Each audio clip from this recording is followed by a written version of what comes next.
வணக்கம், எனது பெயர் மருத்துவர் புருதவன் மற்றும் இன்று இந்த வீடியோவில் நாங்கள் கொலஸ்ட்ரால் மருந்துகள் பற்றி பேசப் போகிறோம். ஏனெனில் அனைத்து நோயாளிகளுக்கும் சில மருந்துகள் குறிப்பிட்ட முறையில் வழங்கப்படுகின்றன. அதில் ஒன்று இரத்தத்தை மிதமாக்கும் மருந்து மற்றும் மற்றொன்று கொலஸ்ட்ரால் மருந்து. இப்போது இந்த 2 மருந்துகள் வழங்கப்படுவதற்கான காரணம் நோயாளிக்கு மீண்டும் கொள்கை வராமல் இருக்க வேண்டும் என்பதுதான். ஆனால் நோயாளி அதை பார்த்து பல செய்தித்தாள்கள் மற்றும் வீடியோக்களை பார்த்து கொலஸ்ட்ரால் மருந்துகளை எடுத்தால் நமது நினைவில் குறைவு ஏற்படும், நமது மனநிலை மிகவும் மோசமாகும், நாம் பல விஷயங்களை மறந்து விடுகிறோம் என்று கேள்வி எழுப்புகிறான். அப்படி நடந்தது. கடந்த வாரம் ஒரு நோயாளி வந்தார். அவரது மருந்து பட்டியலில் 2 மருந்துகள் இருந்தன. ஒன்று இரத்தத்தை மிதமாக்கும் மருந்து மற்றும் மற்றொன்று கொலஸ்ட்ரால் மருந்து.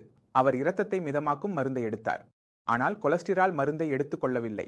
அதனால் பாய்சாப் ஏன் எடுக்கவில்லை என்று கேட்டேன்.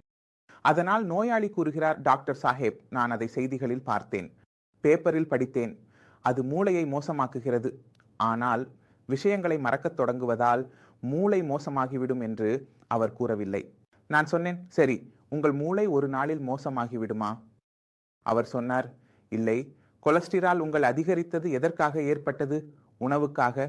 அவர் சொன்னார், சில காலம் கொலஸ்ட்ரால் மருந்து எடுத்தால், நீங்கள் அதை தொடர்ந்து எடுத்தால் நீண்ட காலம் கொலஸ்ட்ரால் மருந்து எடுத்துக்கொள்ள வேண்டுமா?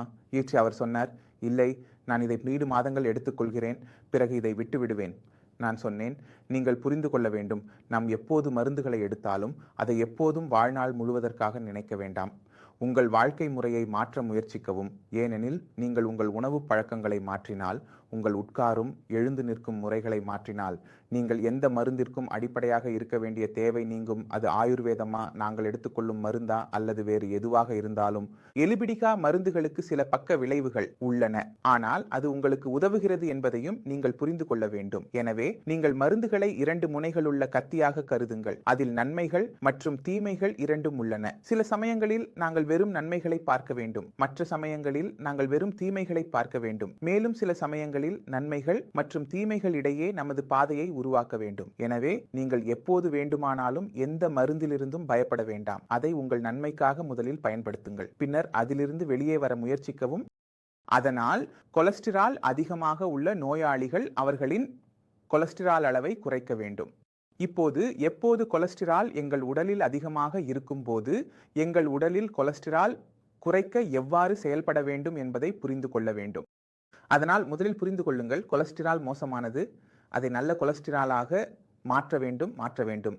எனவே நீங்கள் உணவில் எதை எடுத்துக்கொள்கிறீர்கள் அதை மாற்ற வேண்டும். நாங்கள் அடிக்கடி பார்க்கிறோம், ரிஃபைன்ட் எண்ணெய் வீடுகளில் மிகவும் அதிகமாக பயன்படுத்தப்படுகிறது. எனவே எனது அறிவுரை, எப்போதும் கலந்த எண்ணெய்களை, அதாவது 2 எண்ணெய்களை கலந்து உருவாக்கிய 3வது எண்ணெய் எடுக்க வேண்டாம்.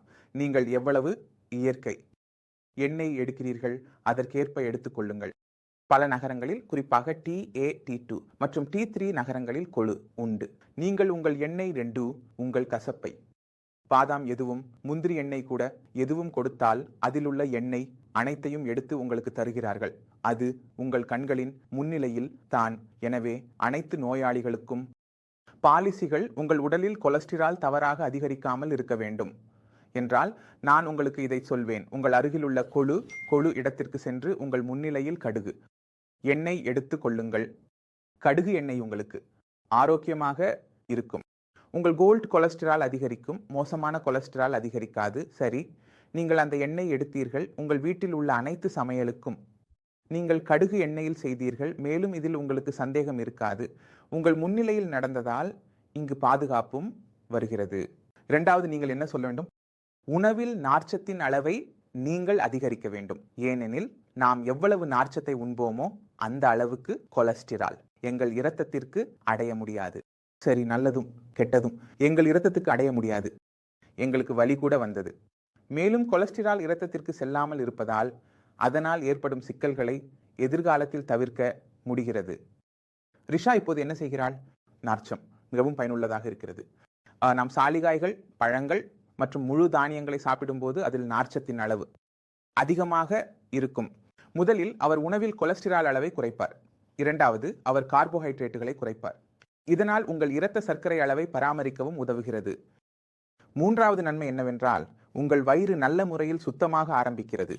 உங்களுக்கு எப்போது ஏற்பட்ட சிரமம் அது முடிவடைய ஆரம்பிக்கிறது. எனவே நாம் எவ்வளவு நார்ச்சத்தை எடுத்துக்கொள்கிறோம்? உணவில் உள்ள சாறு இது மிகவும் பயனுள்ள விஷயம். அதனால் முழு நாளும் நீங்கள் ரொட்டி தான் சாப்பிடுகிறீர்கள். நாம் மிகவும் குறைவான காய்கறிகளுடன் ரொட்டி சாப்பிடும் போது அல்லது சாதம் சாப்பிடும் போது எங்கள் உடலுக்கு தேவையான நார்ச்சத்தின் அளவு முழுமையாக நிறைவேறாது. எனவே நீங்கள் எப்பொழுது உணவு சாப்பிடுகிறீர்கள் அப்பொழுது சிறிது பழம் மற்றும் சிறிது சாலட் எடுத்துக்கொள்ளுங்கள்.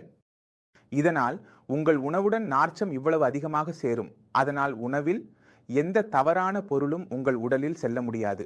நார்ச்சம் அதை தன்னுடன் கட்டி நிரப்பிவிடும். மேலும் அது உங்கள் இரத்தத்திற்கு செல்ல முடியாது. இதனால் நமக்கு பயன் கிடைக்கிறது. நாம் நார்ச்சத்தை நல்ல அளவில் எடுத்தால் இன்று முதல் சாமோசா, பக்கோடா போன்றவற்றை கேட்காதீர்கள். வீட்டில் செய்யப்படும் உணவுகளை குறைந்த அளவு எண்ணெயில் செய்யுங்கள். மேலும் உங்கள் முன்னிலையில் உள்ள எண்ணெய் எடுத்துக்கொள்ளுங்கள். இதனால் உங்களுக்கு மேம்பாடு ஏற்படும். உணவில் நார்ச்சத்தின் அளவை அதிகரிக்கவும். நீங்கள் எவ்வளவு அதிகமாக உடற்பயிற்சி செய்யலாம் என்பதையும் அதிகரிக்கவும். ஏனெனில் நீங்கள் எவ்வளவு அதிகமாக உடற்பயிற்சி செய்வீர்கள், நீங்கள் எவ்வளவு அதிகமாக இயக்கம் செய்வீர்கள், உங்களுக்கு 2 நன்மைகள் கிடைக்கும். உங்கள் பிபி, சர்க்கரை, கொலஸ்ட்ரால் கட்டுப்பாட்டில் இருக்கும். இரண்டாவது, பிளேசஸ் காரணமாக உங்கள் இயக்கம் நிறுத்தப்பட்டிருந்தது, அது மீண்டும் ஆரம்பிக்கப் போகிறது. நான் முதலில் நீங்கள் சில நோயாளிகளை சந்திக்க வேண்டும் என்று விரும்புகிறேன். பின்னர் நீங்கள் மருத்துவர் ஏன் உடற்பயிற்சிக்கு இவ்வளவு முக்கியத்துவம் அளிக்கிறார்கள் என புரிந்து கொள்வீர். சரியான முறையில் செயல்பட்டால் எவ்வளவு பயன் கிடைக்கிறது. நோய் சரியாக இருக்க வேண்டும். எனவே எனது பல விஷயங்களை நீங்கள் ஏற்றுக்கொள்ள வேண்டும். முதலில் உணவு சக்தி வாய்ந்ததாக இருக்க வேண்டும். அதில் புரதத்தின் அளவு அதிகமாக இருக்க வேண்டும். இரண்டாவது, உடற்பயிற்சி நீங்கள் இங்கு கூறப்படும் அளவுக்கு அல்லது அதற்கு மேல் குறைந்தபட்சம் செய்ய வேண்டும். அதற்கு பிறகு நீங்கள் விரும்பினால் நீங்கள் படிக்கலாம், நீங்கள் செய்ய வேண்டும். மூன்றாவது, உங்கள் மருந்து. ஏனெனில் மூளையில் முதல் 6 மாதங்களில் மிகவும் நல்ல முன்னேற்றம் ஏற்படுகிறது. ஆனால் 6 மாதங்கள் முடிந்த பிறகு எவ்வளவு உடற்பயிற்சி செய்தாலும் எவ்வளவு முயற்சியோ செய்தாலும் முன்னேற்றம் வராது.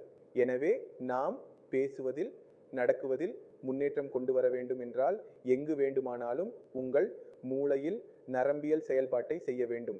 அதில் உதவுகிறது ஸ்ரேயாஸ். எனவே நீங்கள் முழு திட்டத்தை புரிந்து கொள்ளுங்கள். இந்த சேனலில் நாங்கள் பல வீடியோக்களை வெளியிட்டுள்ளோம். அவற்றை புரிந்து கொண்டு நீங்கள் எங்கு செல்ல வேண்டும் என்பதை புரிந்து கொள்வீர்கள். இதோடு நான் நடக்குமாறு உங்களை கேட்டுக்கொள்கிறேன். அடுத்த வீடியோவில் சந்திப்போம். அப்போது வரை வணக்கம்.